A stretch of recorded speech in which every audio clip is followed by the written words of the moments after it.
Hello and welcome to another virtual event with Tattered Cover. My name is Adam. I am the director of events here at Denver's largest independent bookstore, Colorado's largest independent bookstore, the Rocky Mountain region largest independent bookstore, probably. It's because of readers like you and tonight's guests that have kept us in business for 50 years. This is our 50th anniversary. So thank you so much for doing a virtual event on a Wednesday afternoon, 18 months into the Zoom-demic, as I call it.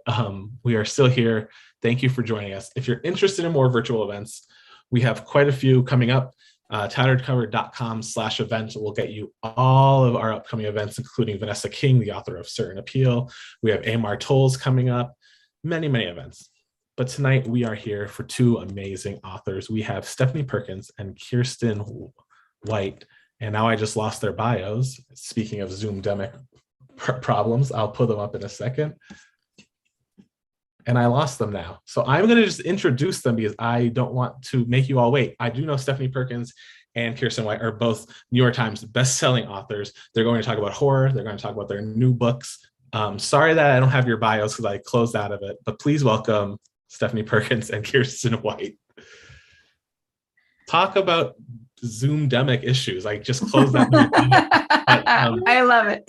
I finally made my bio something that's deeply weird to read aloud because I had to sit through so many Zooms of people reading my bio, and I was like, I'm going to make it weird. So this is the first time ever I've been disappointed. Okay, no, not to hear it. Hold on. Now that I'm going to read them.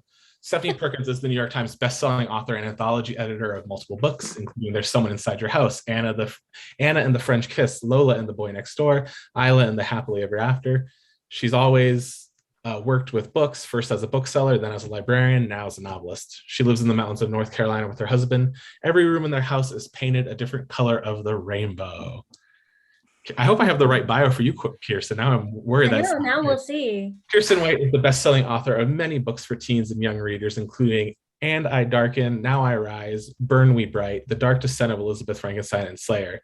She lives with her family near the ocean in San Diego, where she perpetually lurks in the shadows. I mean, that's an okay one, too. Okay. There's one that the bookseller has to whisper the words, "I love you," out loud, and it's pretty amazing. So I guess you will just have to come to a future event that Stephanie and I do together. I will get that bio and read it at the end of this. I'm going to hop off because no one's here for me. Thank you all for having a great Wednesday with me. Everyone enjoy Stephanie Perkins and Kiersten White. Thank you, Adam. Thank you so much, Adam. Thank you to Tattered Cover for having us. I'm super psyched. This is the first time I've ever gotten to do an event with this bookstore. Kiersten, I know, has gotten to do a few, but for whatever reason, I've never gotten to go through Denver. So thanks to everyone in Denver and around the world. And that's the really cool thing about doing these online events, is that we get to speak to readers who we would never get to speak to otherwise. And I'm so glad for all of you joining us who are new or old friends who have come to see us on all of these. We really appreciate all of you as well. And, you know, the big thing that I always want to bring up at the top of an event is that we are here because of this independent bookstore. The big nameless guy is not doing these events. They are not bringing authors into your house.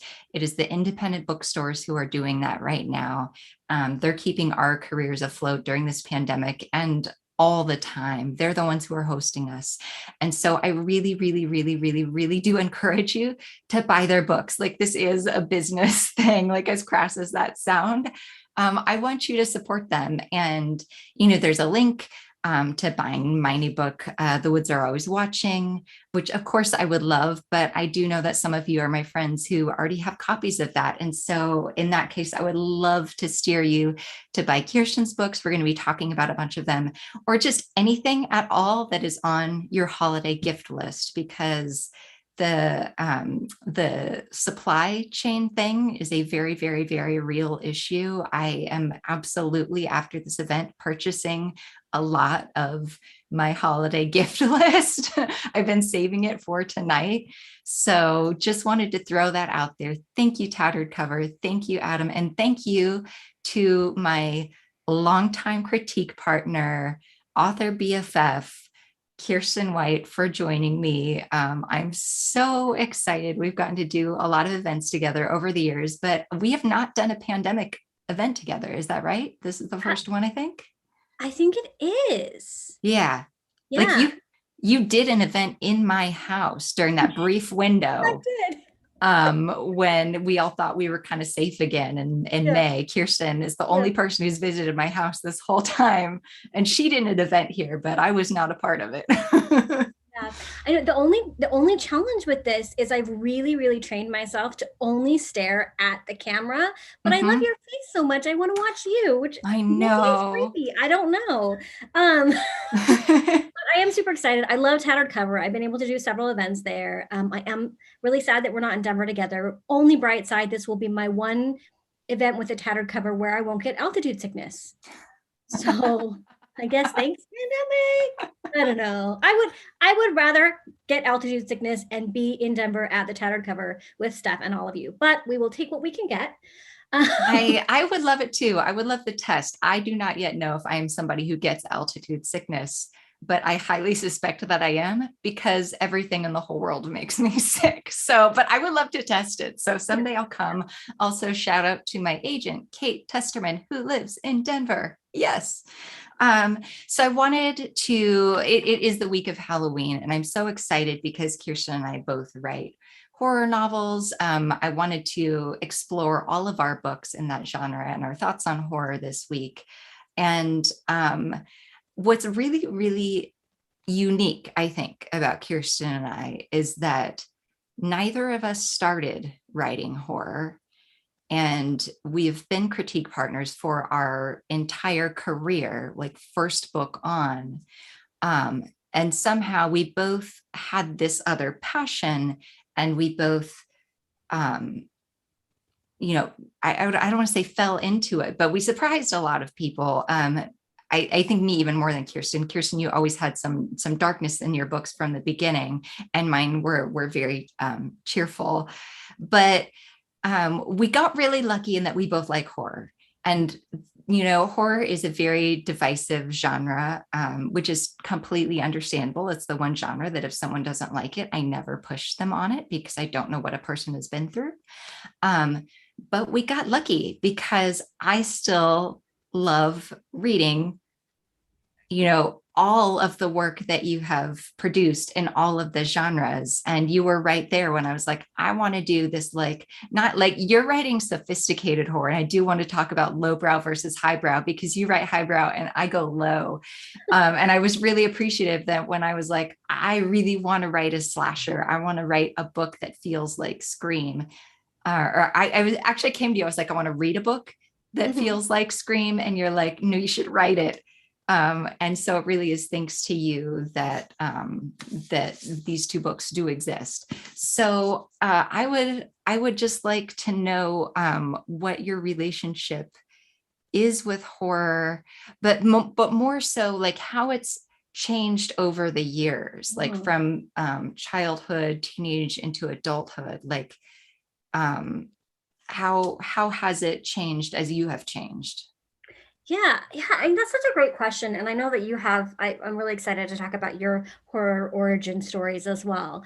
But I always had a strange relationship with horror because I was really drawn to sort of macabre things. Like I remember when The Nightmare Before Christmas came out in theaters, and I begged my parents to take me because that aesthetic was just like little Kiersten was like, yes.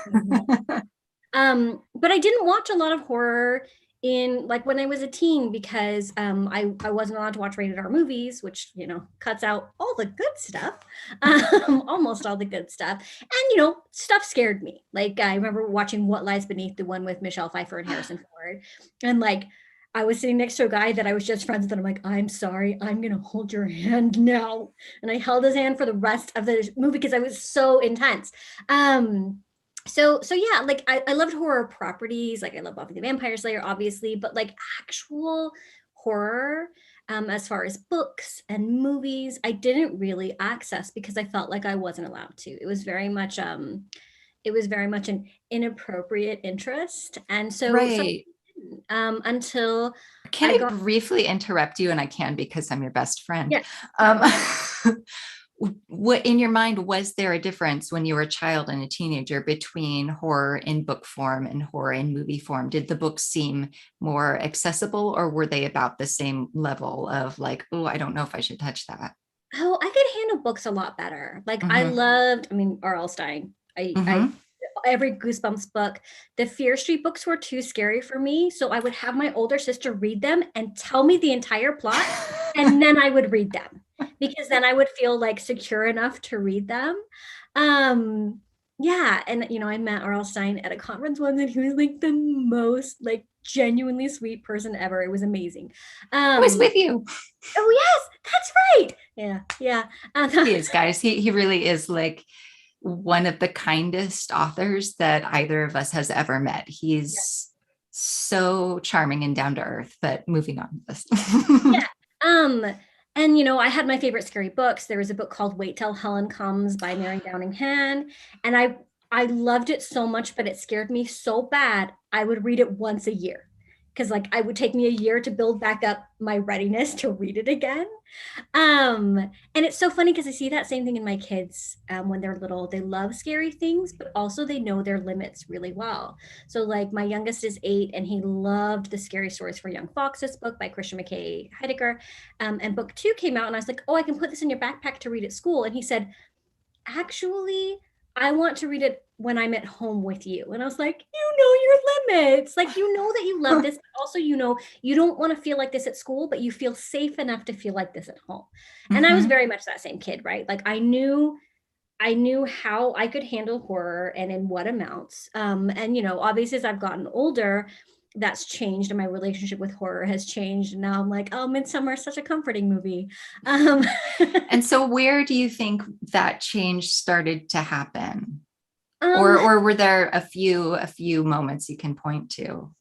You know, I don't know that there was one specific moment. I think that I just discovered as my world and my life became more stressful with much higher stakes on the stresses, right? Horror for me very much became an escape. It became, I'm sorry, we have people working in our house, or there are people living in the walls knocking. That's what it is. I did just tell my kids a whole series of scary stories I learned from Steph, including Otto in the Attic. So you never know. Maybe my lover's up there. There could be someone there. Yes. But I think for me, horror very much became a release valve. It you know, it became an escape, and it became something that that I turned to for comfort. Because, you know, as you know, stressful as my life can be, you know, maybe my kids are having health issues, maybe, you know, there are other things going on. It's never as bad as it is in a horror novel, right? And I love that. And so yeah, I think as I became an adult, the things that I was scared of changed, and my relationship to horror changed accordingly. So the things that I was scared of, I was no longer finding in horror novels. So horror novels became almost a release. Yeah, and I think that's a thing that people who are not horror fans do have a difficult time understanding, that a lot of us do find it comforting, or you know, for me, it was a way to experience the things that I am most terrified of in a safe way, and to be able to process it in a way that really helped me. I was a really, really terrified child, like deeply, deeply frightened of everything. You know, like I couldn't look at the Wicked Witch of the West when I watched The Wizard of Oz. My mom would, you know, tell me when she was on, and I'd close my eyes and just it's safe and I could open them again. I had, you know, I was so afraid of scary things that on Halloween, back when I was a kid, you wore costumes to school, and I couldn't go to school on Halloween because I was afraid of the kids who would wear a scary mask, and that was too intense for me. And like in a very, very deeply uncool fashion, that fear followed me all the way into middle school. And that was when I finally did start coming to school on Halloween. But it took me that long. It was 7th grade. And by that point, it was like, it was too humiliating. It had been humiliating for years because my classmates all knew why I wasn't there. They knew that I was afraid. But by that point, you know, 7th grade, like the stakes have they've gone up. And started breaking through it very, very specifically with the film Scream, which came out when I was in middle school. And my best friend then, who was a little cooler than me, wanted to see it. And I wanted to seem cool. So I pretended that it was okay. And then this kind of miraculous thing happened, that by pretending I was okay while watching it, I actually became okay. And it was also a really good entry point because, the thing with Scream and a lot of other slashers, especially the ones post Scream, is that they have so much humor in them. And there's often a romantic element too. And that takes a lot of the tension off the scary thing that is happening. You get both, and there's a really good balance there. Scream also just happens to have unusually well-drawn characters for a horror movie, and that helped a lot too. They weren't flat. But I was like you in that I could definitely handle book stuff sooner than that. And I was reading the Fear Street books before that. And then I jumped straight from Fear Street to Stephen King, because at that time there wasn't a ton of YA. So that's what all of us of our generation did. We went straight from kids stuff to adult.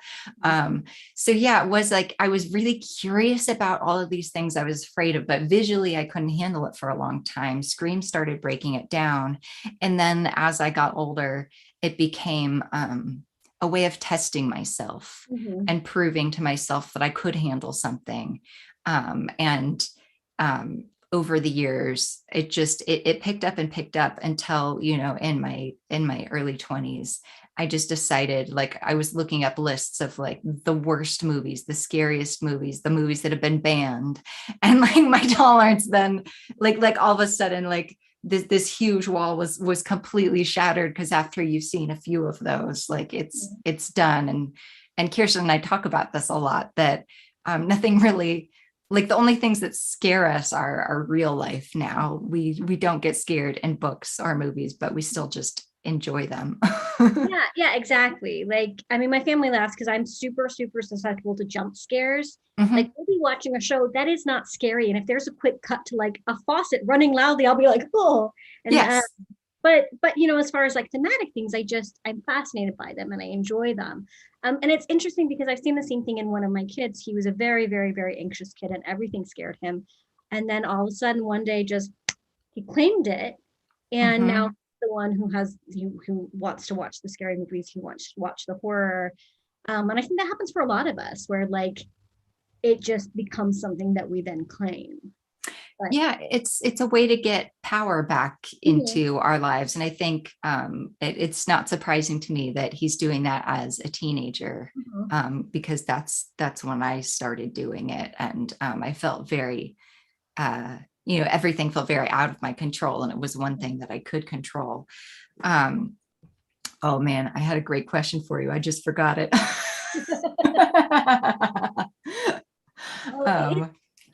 Because when you were talking about watching all the worst things, it does make it hard to recommend things though, right? Because it does. Like, what are your favorite horror movies? And I'll be like, what are your tolerance levels? I still remember an ex-brother-in-law asked me for a horror novel recommendation, and I was like, oh, Joe Hill's Heart-Shaped Box is so much fun.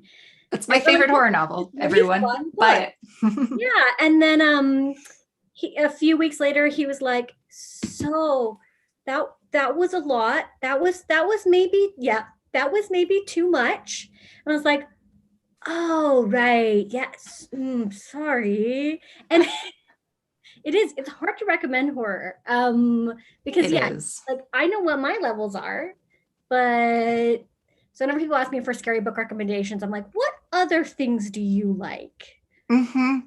And I think, it's actually a really good thing when anyone's asking for any recommendations to get a sense before you automatically put a thing into their hand. I think you're more likely to get a win that way if you can kind of match them up a little bit. Recommending books and movies is my favorite thing in the entire world. A holdover from being a bookseller and a librarian. All I want to do is put the good thing in somebody's hand. So that is why I had Joe Hill's book right there beside me, because I was going to hold it up later and say, like, this book is awesome. But yeah, it is really hard to gauge people who don't interact with horror a lot. there are a lot of questions that have to be answered first before I will recommend something to someone. And, to move it onto our work for a moment, like my own mother, who is my biggest fan, has not read my last 2 books, and she feels bad about it. And I always say, like, that's totally fine, Mom. They weren't made for you. So it is okay when readers of my old work are not interested in my new work. And now, for the first time, I'm starting to get that the other way too, where now that I've got 2 in this genre, like that's what this group. Like we just keep, this is a thing that Kiersten and I both keep doing. We just keep, we do one thing and like it starts like getting some traction. Then we're like, no, I'm just going to go to the next thing. So this is really interesting. So Kiersten, what I love is that you have now written horror essentially for 3 different ages. And you're going to have to remind me, because you are so prolific, that I don't remember which one of these came first. Beanstalker. No. Yes, Beanstalker. I thought so. Beanstalker came first, and it is like funny. Right. It's for kids who like spooky things, I would say, rather than horror. It's definitely funnier than it is scary, but it has some really creepy elements. Yeah, so I wrote that, and then I wrote The Dark Son of Frankenstein, which my agent also really hates scary things. I honestly don't know if she has read it to this day. Right, which is funny because it's the one that went. So I'm going to brag because I can, because it's not my book. Kiersten won the Bram Stoker Award for that one, for young adult horror, like the best young adult horror novel of the year. And I'm a huge fan of that. I mean, every time you hand me something, I'm like, oh no, this is your best one. But that one really is, there's something very, very special about that one. And it came under really unusual circumstances. It was the something anniversary of Frankenstein. Don't remember math. And they brought it to you thinking like, oh, maybe you would like this. And then you had a very short time to write it. And somehow you nailed it so hard. And what I really want to express to the people watching is that Kiersten got the voice of the book. Kiersten is a really, really good mimic, something that I really greatly admire. And, I understand that you have liked Frankenstein for a long time, but really like it was this crash course where you really, really buried yourself in all of it. And you came out and you could write this voice flawlessly. So if you just want to talk about that book for a moment, what it's about and the perspective, because I think a lot of people watching would really like that one. Yeah, so The Dark Son of Frankenstein, it came about in a different way than most of my books, in that my editor, Wendy Loja at Delacorte, who I adore, sent me an email out of the blue, and she was like, hey, next year is the 200th anniversary of Frankenstein. We would love to have a Frankenstein retelling. Is that something that you're interested in? And I was like, yes, clearly, you have found the right person. Frankenstein is my favorite classic novel. It has been since high school. And I've always been really fascinated by Mary Shelley herself. And so I very quickly knew, like, I didn't want to do a modern retelling. I wanted it to be very rooted in the original, and I wanted it to exist as a conversation with the original. So it's very much an in-book retelling where I wanted to engage with the ideas that I found most compelling and most troubling from Mary Shelley's brilliant novel. And so I read the book. I immediately settled on what I wanted to write about from Mary Shelley's own introduction, where she basically is foisting off credit on her dead, terrible husband, where she couldn't even see herself as a central figure in the publication of Frankenstein, the book that she wrote. And that broke my heart and made me really angry. And so, I read biographies of Mary. I read a lot of critical analysis of Frankenstein. And then I just went and I actually wrote about 100 pages of an epistolary novel that didn't work. And I was on a very tight deadline, because the point at which I started this novel is the point at which I'm usually done writing a book. I'm usually finished a year to 18 months out before publication. And so I sent an email to my editor and I was like, hey, so that book that's due next month, I have 100 pages. They're not working. I'm going to throw them away and start over from the beginning. It's totally fine. Don't worry. Bye.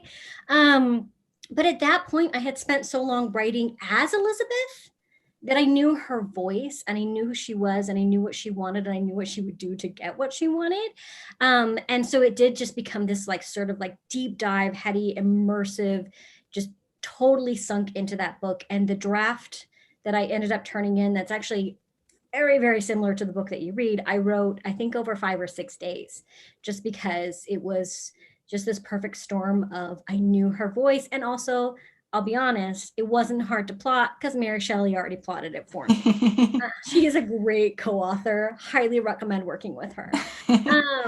But yeah, it was one of those books that it was a very singular experience reading it. I'm tremendously proud of it. And it just really, really worked. But I want to talk about something that we personally have talked about, because you've written romance, like romantic comedies, which I love. And then when you were writing horror, what you kept coming up against is the trick. It's the hard part about writing horror, in that you can't scare yourself while you're writing it because you know all of the pieces. There are no surprises. There's no internal tension. Like when you're writing like cute, flirty scenes, you can make yourself feel those feelings, right? But when you are writing horror elements into a book, because you know everything that has happened, everything that's happening, everything that's going to happen, you really can't scare yourself. So it's very hard to gauge whether or not something is scary. And we've talked about this a lot. So how did you make that jump from writing like rom-coms to writing there's someone inside your house? And then we'll talk about the Woods Are Always Watching. Yeah, that was one of the hardest elements and something that I had not anticipated, because like you said, when I do write a romantic scene, like I feel that swoon, and that's how I know it's working and it's exciting and I'm thinking about those characters. And with my last 2 books, I didn't have the same desire to want to spend my off time with all of those characters too, and that world. It was working on a few different levels against me. It was hard to know if I was doing it effectively, scare wise or plot wise. And it was very hard or too easy, I would say, to let it go at the end of the day when I really do want it sitting in my brain a little bit. So those were very, very new challenges for me, as well as just plot. Kiersten has a very plotty brain, and she's very clever, and her brain just like fires really, really quickly and can come up with these twisty things very fast, and they all make sense straight away. And that's just not how my brain works at all. I think as a writer, my specialty is taking a genre that is very beloved and just writing a very good version of that has depth. I don't think I'm ever going to write a book that like surprises people.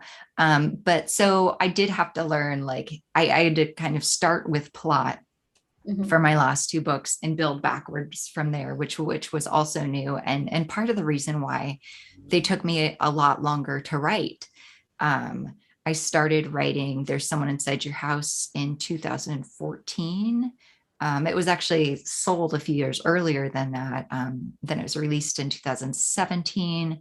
And then, so from that point to this year, 2021, I was working on The Woods Are Always Watching. It was like 4 years with what is actually my slimmest book. But in that time period, also, the world got very dark and complicated. I started writing it when Trump became president. That book is the 4 years of his presidency. The world was very dark and scary. The last year of it was with the pandemic. And so I was writing this heavy topic all day long. And then I would turn to the news and it was very heavy. And like, I did not want to still be thinking about the book too. I don't know. It was this separation a little bit that I haven't had with my other books. And I had to work a little harder to feel really connected with them. And on both of them, I did achieve that. And I feel very proud of them. Yeah. But it was a very different experience. And it makes me wonder, the authors who only write horror, what their relationship is with that aspect. For you, you write books so quickly that I imagine when you leave your computer for the day, that it is still going on in your mind. Is that right? Yeah, this is so fascinating because this is one of the things specifically that I wanted to talk about is I can deep dive, I can totally immerse. Yeah, I can be an anxious, moody teenage Jedi in every aspect of my life for 3 solid weeks and then be done, right? I'm not carrying that with me beyond that because I do draft very fast. But you know, when you're living in these books for so long, there's a weight to that I think a lot of people don't think about or realize. Like, you're thinking about these things, you're imagining these things, and it's a weight, and it's a long time to carry it. So yeah, I think it's really fascinating and kind of important to talk about that aspect of it too. That, like, you know, when you're watching horror, when you're reading horror, you consume it and then you're done, you can set it aside. But when you're creating horror, you have to commit to living in it for as long as it takes to finish it. And you know, it can be really intense. Yeah. Do you know, you have written some other books in between, including your Camelot Rising trilogy, which has dark elements to it, but it is not horror. Do you find it easy to slip back into another genre, or does your brain need like some kind of relaxing detox time before it kind of clicks over into that other brain? I feel like to me, looking at you do things so quickly, your brain works so quickly. I imagine the adjustment is fast, but also I actually do know the other side of you where you do write these things very quickly, but then you do have these long gestation periods between projects. So is that what's going on, a transition? Or yeah, I mean, my ideal working scenario would be I write 3 or 4 books a year, but I write them in a massive burst, and then I have 2-3 months between where I'm not working on anything. That doesn't usually happen because what usually happens is I get edits and something gets pushed and pushed and pushed, and then I'm the very last week of October and I have 2 books left to write this year, which is fine. But yeah, and I also really like jumping genres because I feel like it's a palate cleanser, because I've been, you know, like writing the And I Darken trilogy. I wrote Beanstalker as a break from writing this very heavy, very research intensive, very emotionally intense series. I was like, now I'm going to tell a 10-page long pee joke. Part of why I jump genres so much is because that's one of the ways that I can keep my brain always going, is because if it's burned out on one thing, I'm like, but here we'll play with this other shiny new toy. When you get burned on that, guess what? I have something else for you. And so for me, it's almost like the more books I write, the more books I can write, because it is that constant like reset, you know, now for something completely different type aspect, which is good because next year I have middle grade YA and adult all coming out, but they're all so different that I don't feel like I'm doing the same thing over and over again. No, even though your middle grade and your adult are both horror, but again, it's horror and adult, and then the children is like spooky. It's like a Lemony Snicket, like for Lemony Snicket type fans. And they're both set. One is set in a water park and one is set in an abandoned amusement park. So I do find that very amusing. Yes, my brain was on some sort of vacation track, but like vacation, but make it bad. Right. I don't know, but it is interesting, the things that you get stuck on, you get fascinated by, that are going to come up over and over again in your work. It's true. And I just realized I don't think my publicist is watching, because like she's got better things to do. If I were her, I wouldn't be. But she did put this event together so that I could talk about this book. So I'm going to like give you the briefest summary so that I've done my job, and then we'll go to some audience questions perhaps. Because I realized we've already been talking for so long, and I don't know how that's even possible. I could just hang out and talk all the, well, I could. This is funny that we were so excited to do this because we literally text each other all day, every day. But we're like, and we get to do an event. So yes, it's true. Can I talk about the Woods Are Always Watching? Oh God, yes, please. Okay. This is the book. My husband was like, are you ready for this event? Have you read the book? And I was like, have I read the book? I read every version of this book that has ever existed. So the Woods Are Always Watching about best friends, Nina and Josie, who are facing a separation. They've been best friends their entire support system since junior high, and then they're facing college. They're facing an impending break to their friendship, and so they decide to go on a backpacking trip, which they've never done before. But they decide, hey, this is going to be a great last hurrah. We're gonna go on a backpacking trip in a remote location.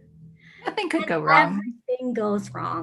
And after everything goes wrong, everything goes wrong. This is the most tense, taut book. It's so tightly paced. It is short, but it's like the amount of tension, the amount of terror that into this many pages is astonishing. And yeah, like it's amazing to me. Like I know every single thing that went into this book. And I still, like, when I think about it, I still get like those chills of like, oh my gosh, those poor girls. Thank you. Yeah. So it's comparing my last two books to each other. I think so. There's Someone Inside Your House is like a very classic teen slasher. Also, it was just turned into a Netflix movie. So please watch that, you guys. Yeah. I'm really excited about that, but it is like classic teen slasher. That's what I wanted from that. And this one is like classic survivalist horror in the woods. They both are real world based. That is not supernatural. I enjoy supernatural horror a lot, but it's not what scares me more. I'm scared by men who behave badly. And so that's what I typically write about. So if I would say There's Someone Inside Your House is, they're both very gory. I would say There's Someone Inside Your House is like a cartoon gore, and The Woods Are Always Watching is like real life gore. So I know gore isn't for everyone. So I do always like to put that disclaimer out there, because some people like me get like super excited and like, yeah, give me the blood and guts, make it gross. And some people are like, no, I want it psychological. So that's what I was, earlier I kind of hinted like lowbrow, highbrow. And I do like kind of go, I love making a tasteful lowbrow thing. Like that's kind of what I love. I love handing something to someone that like they might feel guilty for enjoying. That's kind of my favorite thing. And then Kiersten's The Dark Descent of Elizabeth Frankenstein is definitely more highbrow, more literary, but it also has like this strong like serial killer kind of element, or what I think a lot of people forget, we remember the monster, but we forget the monster comes from collected body parts. And the book explores that a lot, and this character helping the doctor collect those parts. So it is also, I think people who like my books will also like that one quite a bit too. And then your new book, Hide, available for pre-order. It's so much fun. It's so riveting. I think it's one that's going to fly off the shelves because people are going to fly through it. It's in the veins of people who like Hunger Games, Squid Game, like Battle Royale. It is a to the death kind of thing, but the contestants don't know it. Which makes it really, really fun, and it's smart. I'm going to take a question over here because we are about to go over because we just can't stop. I love it. Question from Kiersten. Women have been portrayed in a myriad of ways in the horror genre. What do you think about female characters in horror? Kiersten, this is your specialty, so I'm going to give this one to you. Yeah, I mean, horror is about, so much of horror is about the lack of power, right? The loss of power. Something has power over you. Are you able to reclaim power in time to save yourself and or the people that you love, right? I mean, that's so much of what The Woods Are Always Watching is about. And so I love exploring female characters in horror. I have a lot of favorites. Most of my very favorite horror is female driven and female led. My favorite horror movie to come out recently, I mean, I don't think it's that recent anymore, but it was Ready or Not. Because she that was so Kiersten. That movie was so you. Yeah. I mean, it's funny and surprising and gross and gory, but she always acts like a real person, right? Her reactions feel real, and I love that. I love because I love character-driven horror, which is part of why I enjoy Stuff's books so much, because they're always rooted in characters. Like, yeah, there's a serial killer stalking this high school, but it's about the characters, and it's about the people, and the ways that this is manifesting around them, and the ways that they're reacting to it. So yeah, I think there's so much to explore with women in horror. I mean, and granted, there's a lot of really bad treatment of women in horror. One example that I really loved recently is the movie The Invisible Man, the newest one. And as soon as the credits came and I saw that it was directed by a woman, I was like, oh, that's why they never had the voyeuristic scene of like, hey, you're the point of view of the invisible person. Now you can watch all these women showering. Right. It wasn't Hollow Man. Exactly. It wasn't voyeuristic. It was horrifying, right? Yeah. It never invited the audience to be a voyeur, which is a fine line to walk in horror anyway. But I like those ones that explore, that walking through the world as a woman is kind of horror. Oh yeah. I mean, the Babadook, Jennifer Kent's, I think it was the first movie. I mean, like that one was incredible. The horror of motherhood, which really, from before then had just been kind of from this male perspective, Rosemary's Baby kind of way.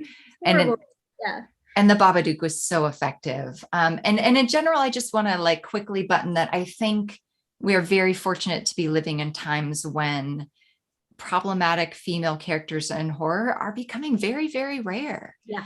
And I think in general, a lot of the tropes that we think of associated with horror don't really exist anymore. Like they do like bottom of the barrel stuff. And like, I'll like admit that some of that I still find fun, like whatever. I want the good stuff too. I need a balance if I'm getting some of the lowbrow stuff.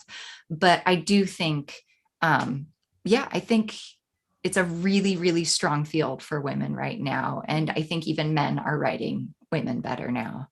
Yeah. We've got a question now from Emily. I bet it's my pal, Emily Mazer. Shout out, Emily. Hi. As long-term critique partners, what is the best kind of advice/notes the other person has given you?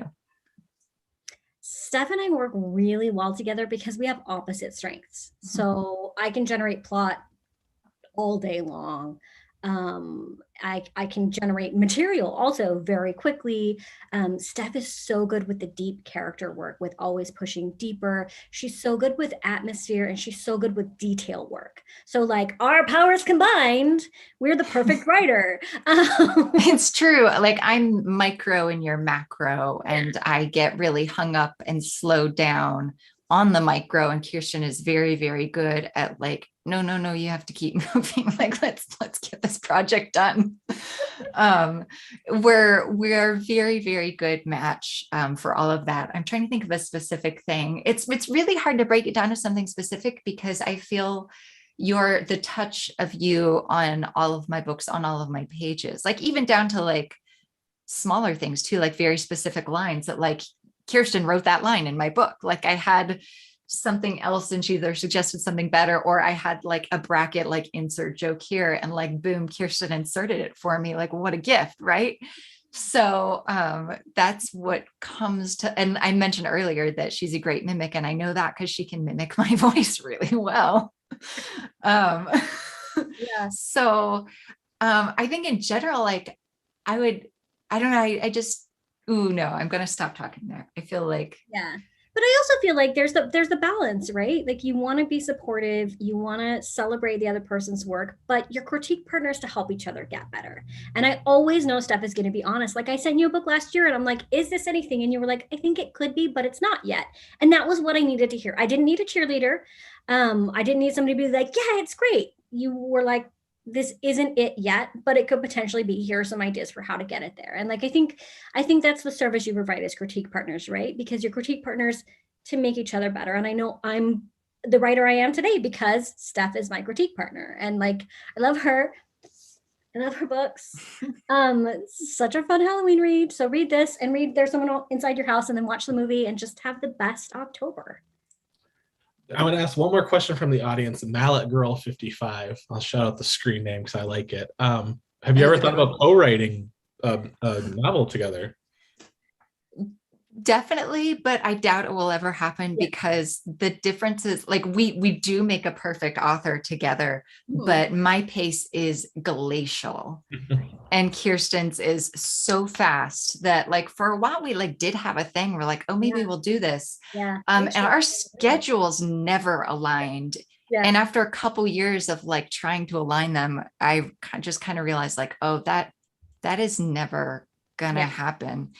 Before we go, I'm going to do one quick shout out to a few books that I would love people to order from Tattered Cover tonight. Other horror novels.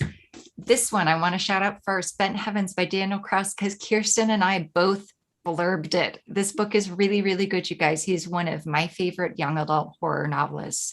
All he does is write horror. He's incredibly smart. He's the creator of the 31 horror films and 31 days hashtag. He's been doing that now. I think this is year 14. This book is the darkest alien encounter story I have ever read. Like aliens, I can give or take. Sometimes I enjoy them, but I'm never like going to seek them out.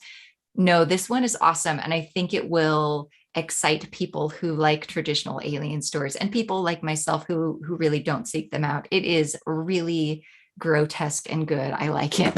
I want to throw out Shock Value, Jason Zimmerman. This is for horror movie fans. It's the history of the slasher. So starting kind of there's a little bit of Psycho in there, but really it's Wes Craven and John Carpenter on. It's so readable and fun. It started as a Vanity Fair article that I read years ago and was in love with, and then I discovered they made it into a book. I was psyched. I read it in like a single sitting.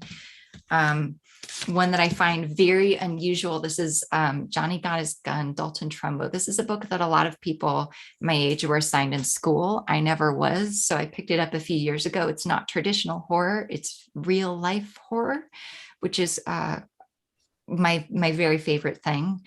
And it's about a soldier who's in the hospital and he's lost all of his limbs. He's lost most of his face.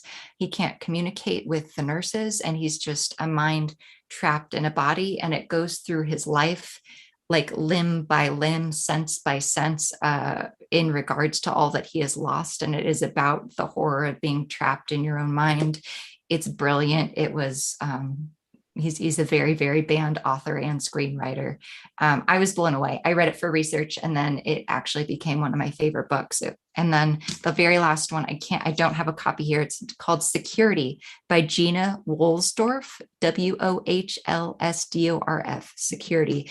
It is my favorite slasher novel that's out there. They're hard to find. They exist. They're hard to find. It takes place in a very fancy hotel, and the point of view is through the hotel security cameras. Kiersten, this recommendation is for you because the point of view is strange and you like weird stuff, and I think you would dig this book. It is like, what if you and I did write a book together? Security. It's great, you guys. Okay, so please, viewers watching, buy some great books tonight. Fill out that holiday gift list. I'm going to go buy some books. Thank you, Tattered Cover. Thank you, Adam. We're so grateful. Yeah, thank you both. I'm going to ask one last question. Oh, because good. I get to do whatever I want. That's my job. As someone who doesn't read horror, I'm getting into it a lot more recently, more in like the comic book world because anyway, suggest to me a book that's not either of yours. Where else can I explore? I know you just gave me 4 books, but I already have this question. Kiersten's got a list. What? Okay, so if you want to go classic, top of the top, The Haunting of Hill House by Shirley Jackson. It is brilliant. It's not gory, but it's so weird and it's so brilliantly constructed. You will remember it forever.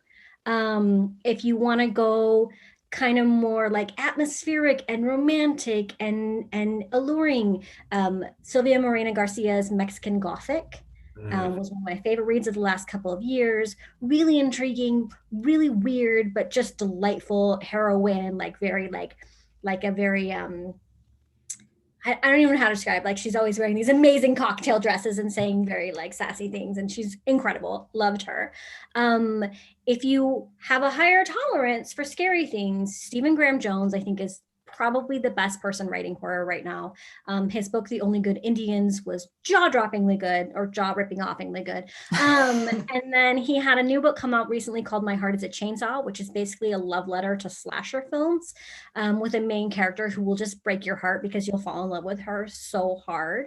And then if you are in more of a mood for YA, two of my favorite zombie novels, and I don't particularly like zombies as a genre. I don't find them thematically interesting, but Carrie Ryan, The Force of Hands and Teeth series, and Courtney Summers, This Is Not a Test, both explore zombies in ways that I found really metaphorically interesting.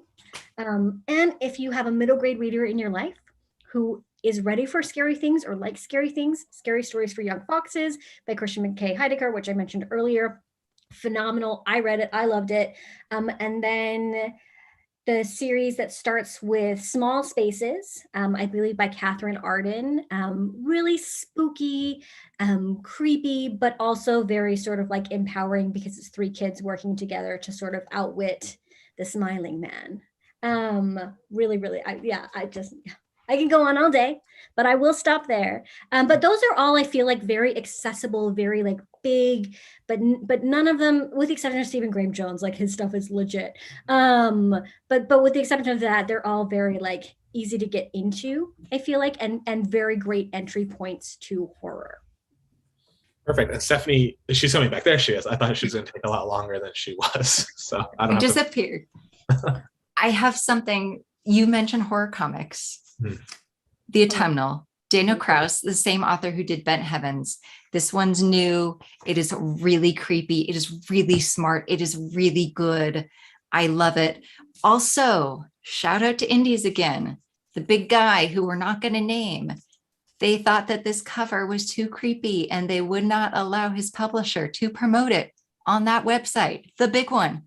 So please buy this from an independent bookstore like I did. I bought it from Daniel Kraus's hometown bookstore, but you can buy it from Tattered Cover Tonight anyway. It is really, really smart and good. It's getting a lot of attention. Awesome. And I want to thank both of you just for talking about the importance of independent bookstores.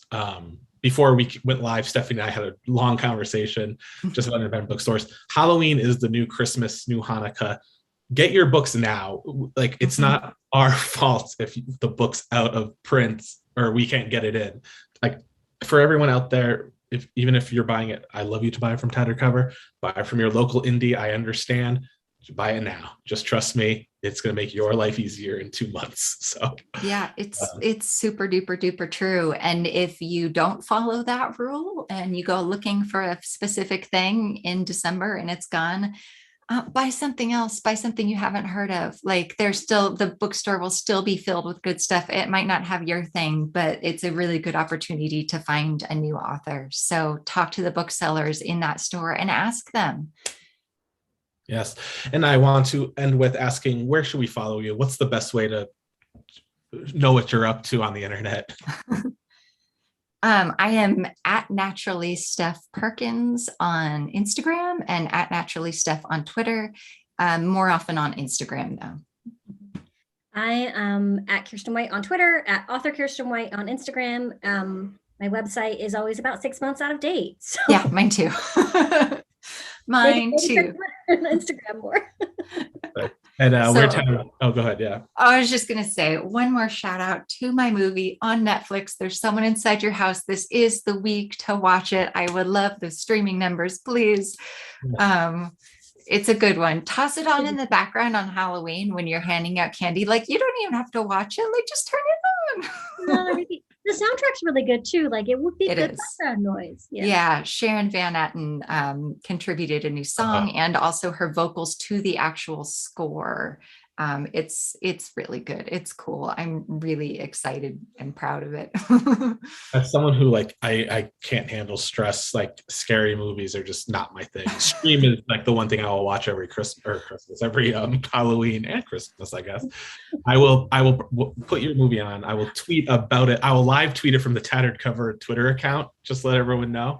Thank you. I think you can handle mine. I say like mine is horror light. It really is. It's like the teen entry level horror. It's smart. It's good. And you in a slasher, the thing that's beneficial is you usually know when the scary thing is happening, so you can turn away. All right. Well, yes, I will freak out if like Kiersten said, a faucet is too loud. I'll just get out of here. Thank you to everyone. We're tattercover.com.